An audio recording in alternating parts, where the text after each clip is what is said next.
마가복음 1장 1절로 8절의 말씀입니다. 마가복음 1장 1절부터 8절까지 말씀을 같이 합독합니다. 하나님의 아들 예수 그리스도 복음의 시작이라. 선지자 이사야의 글에 보라, 내가 내 사자를 내 앞에 보내노니 저가 내 길을 예비하리라. 광야에 외치는 자의 소리가 있어 가로되 너희는 주의 길을 예비하라. 그의 첩경을 평탄케 하라. 기록된 것과 같이 세례 요한이 이르러 광야에서 죄사함을 받게 하는 회개의 세례를 전파하니 온 유대 지방과 예루살렘 사람이 다 나아가 자기 죄를 자복하고 요단강에서 그에게 세례를 받더라. 요한은 약대 털옷 입고 허리에 가죽띠를 띠고 메뚜기와 석청을 먹더라. 그가 전파하여 가로되 나보다 능력 많으신 이가 내 뒤에 오시나니 나는 굽혀 그의 신들매를 들기도 감당치 못하겠노라. 나는 너희에게 물로 세례를 주었거니와 그는 성령으로 너희에게 세례를 주시리라. 아멘. 말씀을 중심으로 그는 성령으로 세례를 주시리라. 이런 제목으로 말씀을 전하도록 하겠습니다. 오늘 말씀은 세례 요한이 이제 요단강에서 자기 뒤에 오실 예수님에 대해서 외치고 증거하는 내용입니다. 그래서 8절을 보면 가장 중요한 외침이죠. 나는 너희에게 물로 세례를 주었거니와 그는 성령으로 너희에게 세례를 주시리라. 이렇게 외쳤습니다. 나는 너희에게 물로 세례를 주었다. 물로 세례를 줄 수 있는 사람은 사람이 할 수가 있는 일입니다. 선지자들, 성직자들이 백성들에게 회개하라고 이야기하고 물세례를 줄 수가 있습니다. 이건 성직자가 할 수가 있는 일이죠. 그러나 성령으로 세례를 주는 것은 사람이 할 수가 없는 일입니다. 누군가가 성령으로 세례 준다면 그건 이단자입니다. 오직 성령의 세례는 예수님을 통해서 이루어지게 되는 줄로 믿습니다. 한마디로 메시아를 통해서 이루어진다는 거죠. 그래서 지금 나는 물로 세례를 주지만 내 뒤에 오시는 분은 성령으로 세례를 주실 분이다. 이렇게 선포한 것은 내 뒤에 오시는 분은 당신들이 그렇게 기다렸던 당신들을 구원할 메시아이시다. 이렇게 선포한 것과 다르지 않습니다. 그걸 이야기한 거죠.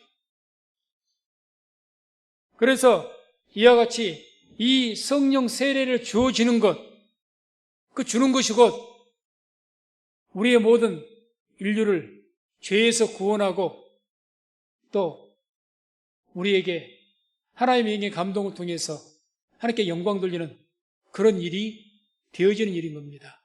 성령으로 세례를 베푼다는 것, 이건 사람이 하는 일이 아니고 오직 하나님께서 하실 일이고 하나님께서 보내신 예수님께서 하실 일이라는 거죠. 그래서 우리 모두는 다 성령 세례를 받아야 하나님의 나라에 들어갈 수가 있는 줄로 믿습니다. 성령 세례. 그래서 물 세례를 받고 거기에서 머무르면 안 됩니다. 물 세례는 회개의 세례, 죄사함 받는, 그러니까 예수를 알기 이전에 우리가 죄를 지었던 모든 죄에 대한 사함을 받는, 깨끗하게 씻어지는, 그래서 죄가 씻어짐을 통해서 비로소 예수님을 알게 되고 영접하게 되는 그러한 세례입니다. 성령 세례와는 많이 다릅니다. 거기에서 머무르서는 안 됩니다. 성령 세례를 받아야 비로소 우리의 죄를 죽었던 영이 살아나고 온전한 구원에 이르게 된 줄로 믿습니다. 그래서 절대 내가 물세례 받았다고 침례 받았어, 나 침례 교인이야, 거기서 머무르면 안 됩니다. 물론 성령 세례가 어떤 정해진 시간이나 어떤 의식 속에서 성령 세례가 임해지는 것은 아니지만 어찌됐든 주의 성령 세례가 주어져야 됩니다. 그럼 우리에게 이 성령 세례라는 게 대체 뭐냐? 세례란 말이 무슨 말씀이죠? 성경 원에는 밥티조라는 그런 단어를 쓰는데 여러 번 들으셨을 겁니다. 잠기다라는 뜻을 갖고 있죠. 이렇게 성령 세례가 성령의, 하나님의 영에 잠기우는 겁니다. 하나님의 영이. 오늘도 뭐 찬양 가운데 잠깐 나왔지만 하나님의 영이 임재하신 가운데 있는 거예요. 임재 가운데. 이게 성령 세례를 받은 자들입니다. 하나님의 영이 임재하신 가운데 살아가야 되는 거예요. 그게 성령 세례 받은 자들의 삶입니다. 그래서 항상 하나님의 영이 잠겨 있어야죠. 사도행전 2장 17절 18절 보면 이런 말씀이 나옵니다. 하나님이 가라사대 말세에 내가 내 영으로 모든 육체에게 부어주리니 너희의 자녀들은 예언할 것이요 너희의 젊은이들은 환상을 보고 너희의 늙은이들은 꿈을 꾸리라. 그때에 내가 내 영으로 내 남종과 여종들에게 부어주리니 저희가 예언할 것이요. 그래서 계속해서 뭘 말씀하시느냐? 성령을 부어주신다고 표현을 합니다. 계속적으로. 이게 부어주신다, 또 계속적으로 부어주신다는 뜻이거든요. 성경의 원어의 본뜻은 계속적으로. 그러니까 우리가 성령 세례 가운데 살아간다, 성령 세례를 받은 자로서 살아간다는 것은 항상 하나님의 영의 임재 가운데, 그 가운데 살아가는 것이 성령 세례 가운데 살아가는 겁니다. 성령, 하나님의 영 가운데 있는 거예요. 거기에서 뭐 하나님 성령 충만한 가운데 살 수도 있고 그렇지 못한 가운데 살 수도 있지만 어쨌든 하나님 임재 가운데 살아가는 것.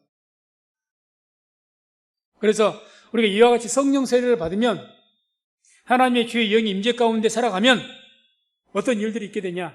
누가복음 4장 18절 19절 한번 보겠습니다. 함께 말씀을 합독합니다. 주의 성령이 내게 임하셨으니 이는 가난한 자에게 복음을 전하게 하시려고 내게 기름을 부으시고 나를 보내사 포로된 자에게 자유를, 눈먼 자에게 다시 보게 함을 전파하며 눌린 자를 자유케 하고 주의 은혜의 해를 전파하게 하려 하심이라 하였더라. 아멘. 한마디로 하나님의 영이 임재 가운데 살게 되면 자유함으로 씁니다. 자유함 가운데 삽니다. 뭔가 그 어떤 이 성령이 임재 가운데 살게 되면 뭐 내 현재 상황이 포로로 잡혀 있든지 간에 뭐 눈이 멀어 있든지 간에 가난한 가운데 있든지 간에 내 상황과 내 조건과는 관계없이 성령의 임재 가운데 살아가는 사람들은 자유함 가운데 삽니다. 세상에 그 어떤 것에 눌려 살질 않습니다. 세상에 눌려 사니까 포로가 되어 있는 거예요. 돈에 포로가 되어 있고 모든 죄악된 것에 포로가 되어 있는 겁니다. 그러니까 끌려다니는 삶을 살죠. 속박된 삶을 삽니다. 다 자유민주, 민주주의 국가 산다고 자유하게 사는 것 같지만 스스로가 얼마나 많은 것에 속박되어 사는지 모릅니다. 뭔가에 묶여 삽니다. 직장에 묶여 살고, 사업장에 묶여 살고, 돈에 묶여 살고, 자식에 묶여 살고, 내 욕심에 묶여 살고, 병에 묶여 살고, 얼마나 우리를 묶는 것이 많은지 모릅니다. 그런데 성령이 임재 가운데 살면 거기에서 자유함으로 씁니다. 해방을 받는 거죠. 그래서 방금 말씀 나온 것처럼 주의 은혜의 해를 전파하게 하려 하십니다. 은혜라면 희년을 말하거든요. 모든 것을 자유케 해주는 그런 것처럼. 그래서 하나님의 영이 임재 가운데 사는 사람들은 세상을 살아가면서도 뭔가가 그 사람은 분명히 여러 가지 내가 보기에는 가난한 것 같고 내가 보기에는 많은 것이 부족한 것 같고 내가 보기에는 제대로 건강하지 못해서 육체로 해서 뭔가 눌린 것이 많을 것 같고 속박된 것이 많을 것 같은데 그러질 않습니다. 자유합니다. 사람이 전혀 느낌도 없이 그런 고유도 없겠다 그러지 않을지라도 항상 그 하나님의 영의 가운데 그 임재하신 가운데 살기 때문에 자유함이 있습니다. 그래서 이러한 자유함을 우리 성도님들께서 누릴 수 있기를 주의 이름으로 축원을 드립니다. 그 자유, 뭔가 눌려있으면 자꾸 묶여있으면 안 돼요. 항상 자유롭죠. 그러나 이렇게 성령 세례 가운데 하나님의 영의 임재 가운데 살지를 못하면 반대가 되죠. 뭔가에 눌려있는 삶을 삽니다. 뭔가에 질질 끌려가는 삶을 삽니다. 사도행전 19장 2절에서 4절을 보게 되면 에베소라는 그 지역이 있었는데 사도 바울이 거기에 가서 거기를 예수를 믿는다는 사람들을 만나보았더니 이 사람들에게 자유함이 없어요. 보니까 분명히 예수를 믿는다고 하는데 자유함 뭔가 눌려서 뭔가 세상에 끌려가 다니고 그런 삶을 사는 거예요. 그러니까 묻기로 뭐라고 묻는 겁니까? 너희가 믿을 때에 성령을 받았느냐고 물어보는 거예요. 너희가 믿을 때 하나님의 사도 바울과 같이 성령으로 충만한 그런 분들이 어떤 주의 백성들 사람들을 봤을 때 저 사람이 입으로는 주여 주여 해도 정말 성령 세례를 받은 자인지 하나님의 영이 임재 가운데 사는 사람인지 알죠? 왜 모르겠습니까?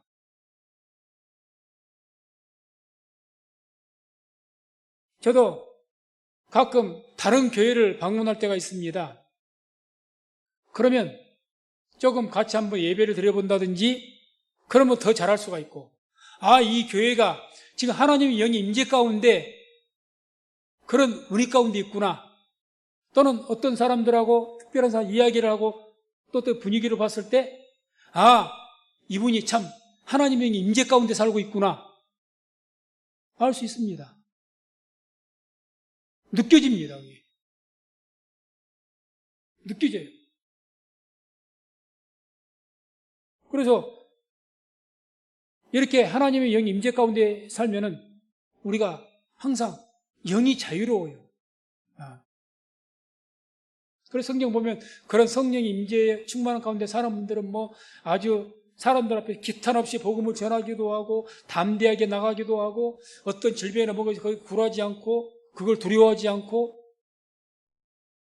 나는 이것 때문에 어쩔 줄 모르겠어서 그냥 오늘 요즘에 코로나 때문에 내가 어쩔 줄을 모르고 숨도 못 쉬게 생겼는데 저분은 코로나 그래서 예방수칙을 안 지키고 그런다는 것이 아니라 자유로운 것 같아요. 저 사람은 뭔가가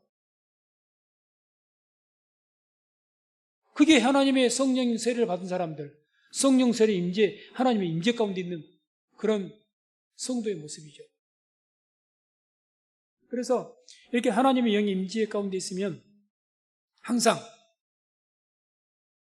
그 마음이 평안하고 영이 자유롭고 하나님의 주신 기쁨이 넘치는 그런 삶을 살게 되는 것입니다. 우리가 잘 알고 있는 찬송가 495장은 내 영혼이 은총 입어 이런 찬양이죠. 그래서 이 가사 내용을 참 은혜가 되는 가사인데 1절과 3절만 한번 제가 천천히 읽어드리면 내 영혼이 은총 입어 중환제짐 벗고 보니 슬픔 많은 이 세상도 천국으로 화하도다. 성령이 임재 가운데 사는 사람들은 이러한 은혜가 있는 겁니다. 이 가사를 쓰신 분이 어떤 마음으로 썼겠습니까? 하나님의 영에 충만한 가운데 이 가사를 썼을 겁니다. 할렐루야 찬양하세 내 모든 죄 사함받고 주 예수와 동행하니 그 어디나 하늘나라. 내가 지금 있는 곳이 어떤 곳이든지 정말 지옥과 같은 곳이든지 하늘나라와 같이 자유함이 있다는 거죠. 또 3절 보면 높은 산이 거친 들이 초막이나 궁궐이나 내 주 예수 모신 곳이 그 어디나 하늘나라. 내 주님 모신 곳이 어딘지 하늘나라다. 그래서 이와 같은 성령의 임재 가운데 살아가는 우리 성도님들 되시기를 주의 이름으로 축원을 드립니다. 이렇게 하나님의 영이 임재 가운데 있으면은 우리가 성경에서 묘사한 대로 어떤 우리의 삶의 모습을 나타내게 되느냐. 에스겔서 47장 3절에서 5절 보면 하나님의 성령의 임재를 상징한다고 할 수 있는 그런 말씀이 나옵니다. 그래서 성전에서 하나님의 성전에서 그 문에서 물이 흘러나옵니다. 그 물이 흘러나와서 일천척을 청량을 재었더니 그 물이 내 발목에 이르게 되고 또 일천척을 청량을 했더니 또 재었더니 그 다음에는 그 물이 내 무릎에 이르게 되고 또 한 번 더 재어 일천척을 청량을 했더니 내 허리에 이르게 되고 그 다음은 내 가슴에 이르게 되고 그래서 그 물이 내 가슴 이상으로 오니까 내가 헤엄할 수밖에 없는 내 발로 어디를 다니는 것이 아니라 그 물이 이끄는 대로 내가 다닐 수밖에 없는 그런 상황이 되더라. 이런 환상을 에스겔이 이야기합니다. 성령의 임재하심에 대해서 말씀하시는 거죠. 성령 임재하심이 있는데 그 임재하심이 발목 수준에 이른 분도 있고 무릎 수준에 있는 분도 있고 허리 수준에 있는 분도 있고 가슴까지 올라온 성령 충만한 가운데 있는 분들도 있는 겁니다. 발목 정도의 그저 하나님 은혜 조금 맛을 봤어. 그 정도 이르렀고 그 성령을 의미하는 그 물의 영향을 받겠습니까? 어디 다니면서 거의 영향받지 않습니다. 무릎에 이르니까 조금은 영향을 받죠. 그래도 거의 뭐 내가 하고 싶은 것 하고 영향받지 않습니다. 허리에 이르게 됩니까? 그러면 그나마 이제 조금 물살이 좀 성령의 역사가 좀 세면은 영향을 받을 겁니다. 그러나 그 물이 가슴에 이르면 성령의 임재가 가슴까지 충만하게 올라오면 이제는 완전하게 나에 의해서는 나는 십자가에 못 박아 내 육신을 죽어버리고 하나님의 영에 의해서 이끌려가는 삶을 살게 되는 것입니다. 그래서 우리가 이와 같이 하나님의 영이 우리 가슴 그 위로 올라와서 하나님의 영이 충만한 가운데 있어서 성령의 임재하심을 통해 충만함을 통해서 성령의 이끄심대로 살아가는 그런 삶을 살아야 될 줄로 믿습니다. 그게 우리의 신앙의 목표가 되어야 되죠. 하나님, 내 영을 나에게 하나님의 영으로 충만하게 앞서서 이게 기도가 되어야 됩니다.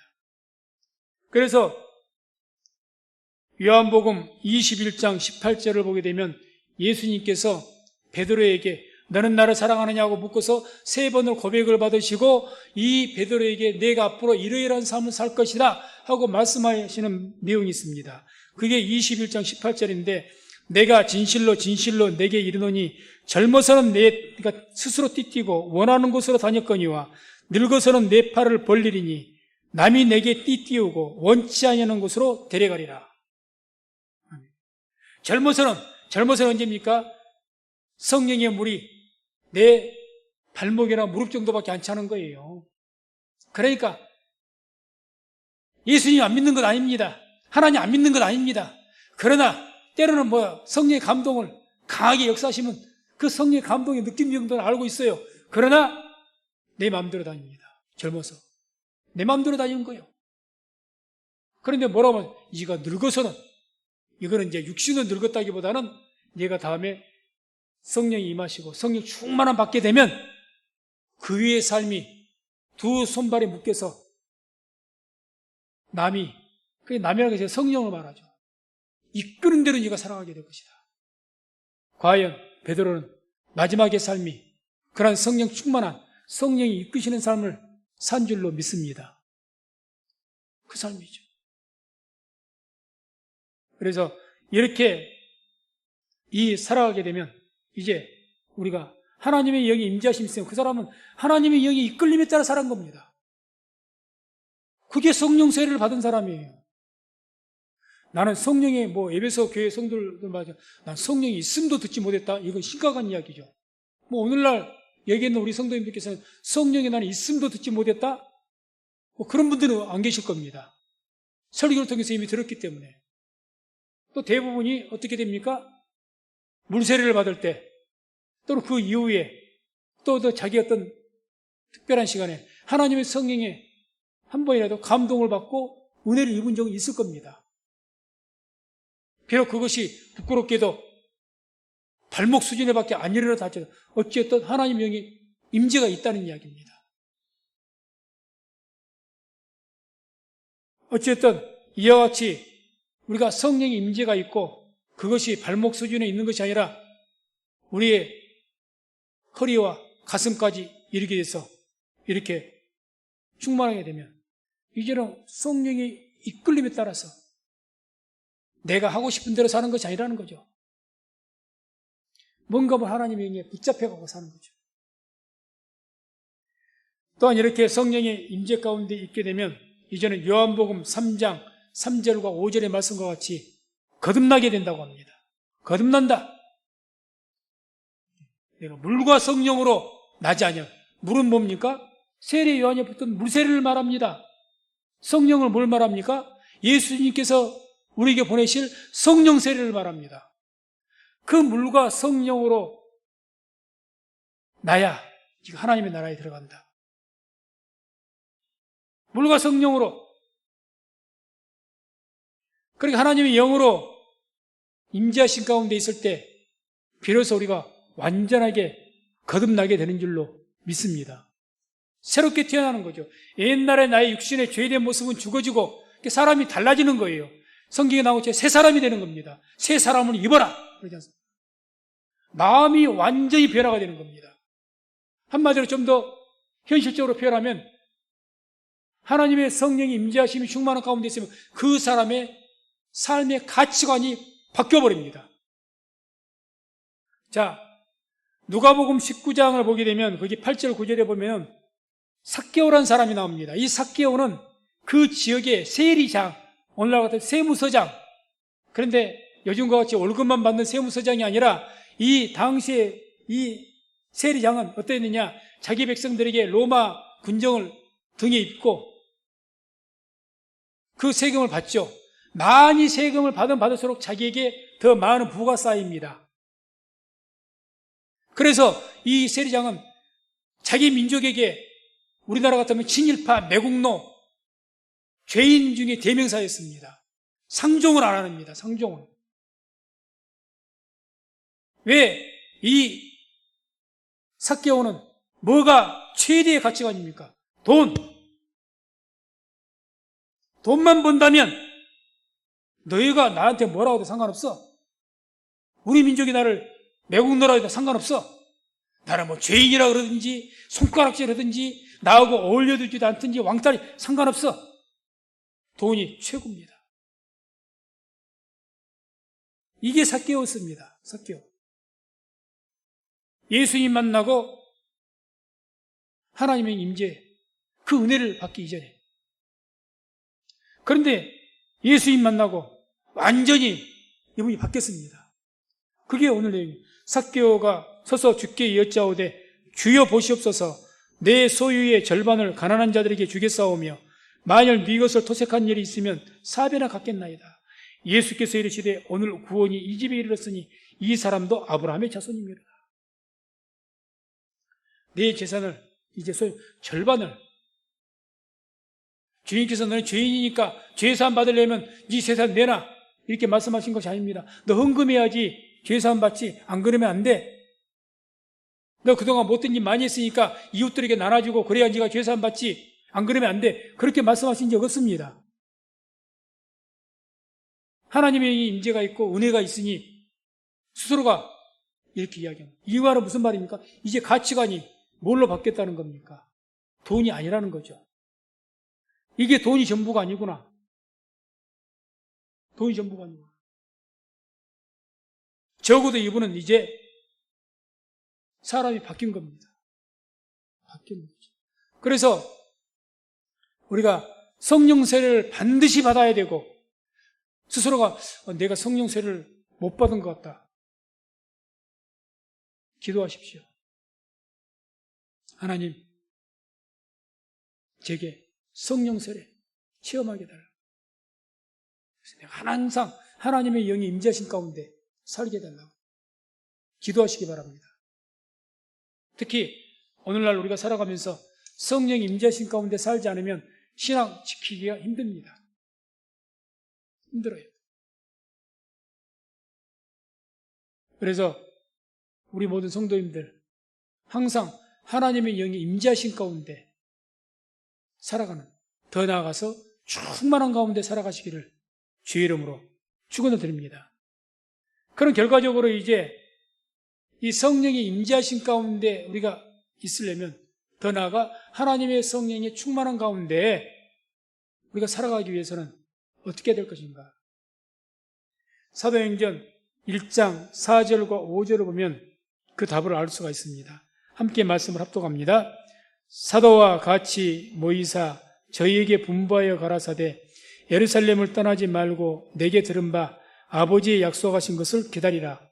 요한은 물로 세례를 베풀었으나 너희는 몇 날이 못되어 성령으로 세례를 받으리라 하셨느니라. 아멘.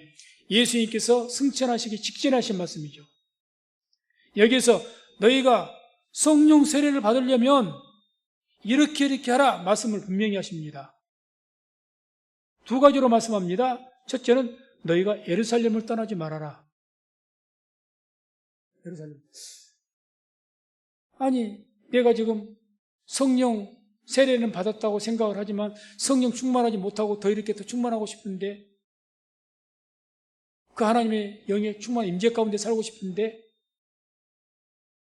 또 성령 세례를 받고 싶은데, 느닷없이 주님께서 말씀하신 것이 예루살렘 떠나지 마라. 이때 당시의 배경으로 봐서 제자들에게, 자, 성령의 임재하심이 장소에 제한을 받습니까? 안 그렇습니다. 성령 이후에도 사도행전 쭉 읽어보면 성령 임재하심이 뭐 예루살렘에만 있었습니까? 사도들이 복음을 전하는 곳마다 성령이 임한 줄로 믿습니다. 어디에든지 성령의 임재가 있었다는 거. 근데 지금 주님께서는 뭐라고 하신 겁니까? 사도들에게 예루살렘 떠나지 말어. 이건 제자들에게 어떻게 느껴졌을까요?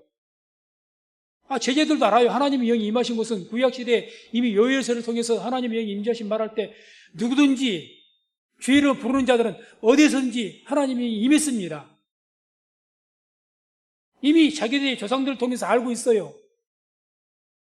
그런데 그 하나님의 영이 임하는 곳을 예루살렘 떠나지 말어.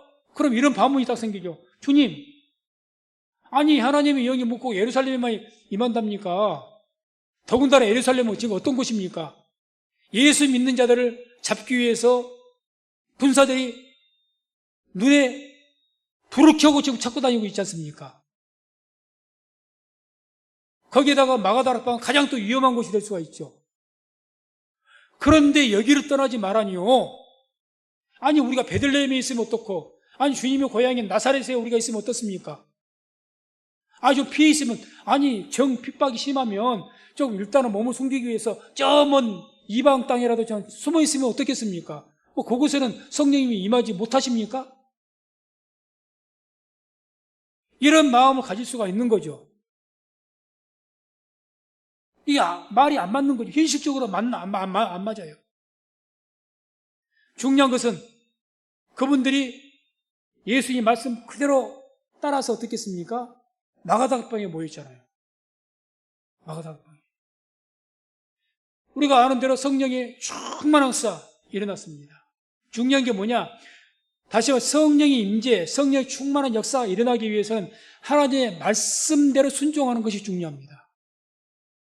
하나님의 말씀에 하나님 현실적으로 안 맞는데요? 아니 예루살렘에 임합니까? 똑똑하죠. 그 말 틀린 말이 아니거든요. 뭐 예루살렘에만 임한답니까? 아니 다른 데 안 자는 데를 피하면 되잖아요. 얼마든지 그렇게 생각할 수가 있고 그렇게 말할 수가 있을 겁니다. 그래서 예수님께서 부활하고 승천하실 때 500여 명이 그 부활의 모습을 지켜보았는데 결과적으로 몇 명이 남았습니까? 120명이 남았습니다. 그러니까 그런 분들 어떤 생각을 했다는 거예요? 우리가 추측할 수가 있다면 380명 정도 되는 그런 제자들은 어떻게 돼? 뭐 꼭 예루살렘에만 머무면 돼. 예루살렘 너무 위험한데, 많이 머무면 위험해. 안 돼. 당신들이 여기서 기다려. 그럼 우리 다른 데서 거기도 임하시겠지. 그렇게 하나님 말씀대로 순종하지 않으면 성령 충만한 임하지 않습니다. 안 임하죠.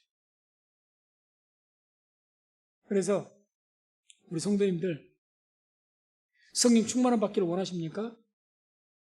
그러면요 말씀대로 순종하십시오. 말씀에 현실을 갖다 붙이지 말고 이 말씀이 분명한 성경 말씀이고 분명한 하나님 말씀이다 그러면 거기에 가타부타 하지 마십시오. 그냥 말씀대로 순종할 수 있는 우리 성도님 되시기를 주의 이름으로 축원을 드립니다. 그때 충만함이 임하는 거예요. 마가다락방에 달리 임하신 게 아닙니다. 그런 믿음이 있었기 때문에 임하는 거예요. 그리고 뭐라고 하십니까? 역시 4절을 보면 내게 들은 바 아버지의 약속하신 것을 기다리라. 아버지의 약속하신 것, 하나님께서 약속하신 것, 그게 뭡니까? 요엘서에서 예언한 말씀이죠. 요엘서 2장 28절 29절 보면 이런 말씀이 나옵니다. 그 후에 내가 내 신을 만민에게 부어주리니 너희 자녀들이 장래일을 말할 것이며 너희 늙은이는 꿈을 꾸며 너희 젊은이는 이상을 볼 것이며 그때 내가 또 내 신으로 남종과 여종에게 부어줄 것이며. 이게 지금 언제적 예언입니까? 약 BC 800년경에 예언했던 말씀입니다. BC 800년경. 그러니까 이때 지금 예수께서 말씀하실 때는 약 AD 한 34, 5년경입니다. 그러면 830년 이상이 흘렀어요. 이미 세월이. 그 성령이 임하신다고 말씀하시고 나서. 그러면 이 말씀을 하나님께서 약속하신 것을 기다려라. 아, 요엘서에서 선지자가 말씀하신 거요. 800년 전이래요. 그거 기다려라. 언제 올 줄 알고. 예수님께서 날짜 정해주셨습니까? 아니잖아요. 언제 올 줄 알고 기다려요. 언제까지 기다려요?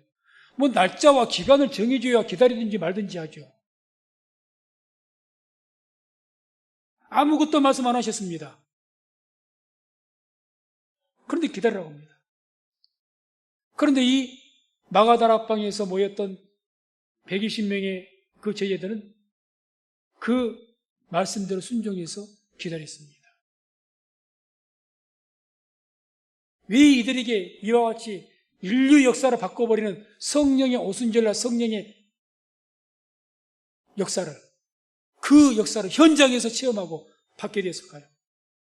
이러한 믿음이 있었기 때문에 그런 겁니다. 이러합니다. 그래서 하나님의 성령 충만한 역사는 이와 같이 하나님의 약속의 말씀 그대로 순종하면서 하나님의 말씀대로 믿고 기다리는 그러한 자에게 하나님의 성령의 충만한 역사가 임하게 될 줄로 믿습니다. 그래서 성령의 임재가 우리가 아까 에스겔서 그 말씀 보았던 47장에 보았던 것처럼 뭐 발목에 이르고 무릎에 이르고 허리에 이르고 가슴에 이르는 그런 하나님의 그 임재의 어떤 수준이 있는데 그 수준은 어떻게 해서 결정이 되느냐? 자기의 믿음에 따라서 결정이 됩니다. 믿음의 크기에 따라서 얼마나 믿음이 있느냐 말씀이 돼요. 열왕기하 4장 3절 6절 보면 엘리사라는 선지자가 자기에게 배웠던 함께 밑에 신학생의 예언 같으면 그런 선지 생도가 그냥 남편이 죽었어요. 그 아내 된 과부가 와가지고 엘리사에게 이제 내 남편이 죽어서 하나님 믿는 사람이 너무 안 됐죠. 죽어가지고 이제는 남에게 빚이 있는데 내 아들이 종으로 잡혀가게 생겼습니다. 선지자님 내가 우리가 어떻게 해야 됩니까? 하고 간구했을 때 그때 이 하신 말씀이에요. 같이 말씀을 한번 합독합니다. 가로되 너는 밖에 나가서 모든 이웃에게 그릇을 빌라 빈 그릇을 빌되 조금 빌지 말고 너는 내 두 아들과 함께 들어가서 문을 닫고 그 모든 그릇에 기름을 부어서 차는 대로 옮겨 놓으라. 여인이 물러가서 그 두 아들과 함께 문을 닫은 후에 저희는 그릇을 그에게로 가져오고 그는 부었더니 그릇에 다 찬지라. 여인이 아들에게 이르되 또 그릇을 내게로 가져오라. 아들이 가로되 다른 그릇이 없나이다 하니 기름이 곧 그쳤더라. 아멘. 이 내용은 한두 번쯤 다 설교로 다 들어보셨을 겁니다. 중요한 게 뭔 말입니까? 다른 그릇이 없나이다 하니 기름이 곧 그쳤더라. 기름을 영적인 의미로 성령으로 봅시다. 많이 상정을 하니까. 그래서 뭡니까? 자기의 믿음대로 그릇은 빌려오는 거예요. 뭐라고 엘리사가 과부에게 이야기합니까? 모든 이웃에게 그릇을 빌라 빈 그릇을 빌되 조금 빌지 말아라. 네가 모든 힘을 다해서 빌려라 그 말입니다. 여기서 그릇을 빌리는 것은 뭐가 있어야 빌립니까? 믿음이 있어야 빌리는 거예요. 마음속으로 아니 선지자께서 우리에게 뭔 말씀을 하시는 거야? 아니 지금 우리 자식 새끼 지금 종으로 잡혀가게 생겼다니까 뭐 돈푼이라도 모아서 준다든지 이렇게 해줘야 되는데 전혀 뜬금없는 예상 밖의 말씀을 하시는 거예요. 이해가 안 되는 말을 하는 거죠. 그것 좀 많이 빌려와라 그러는 거예요. 그러면 믿음이 적으면 선지자를 의심해요. 아, 우리 선지자님 이상하네. 어쩌라는 거예요.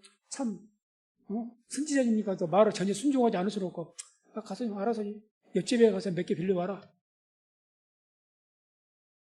그럴 수도 있지 않겠습니까? 믿음대로 빌리는 거예요. 아, 뭔가가 하나님이 쓰시는 이 선지자인 엘리사 이분을 통해서 뭔가가 나는 지금 모르겠지만 어떻게 하실지는 모르겠지만 모르지 어떻게 알겠습니까? 어떻게 할지는 모르겠지만 뭔가 하나님 역사를 일으키겠구나. 그러면은 또 많이 빌려라고 했으니까 믿음대로 힘껏 빌릴 겁니다.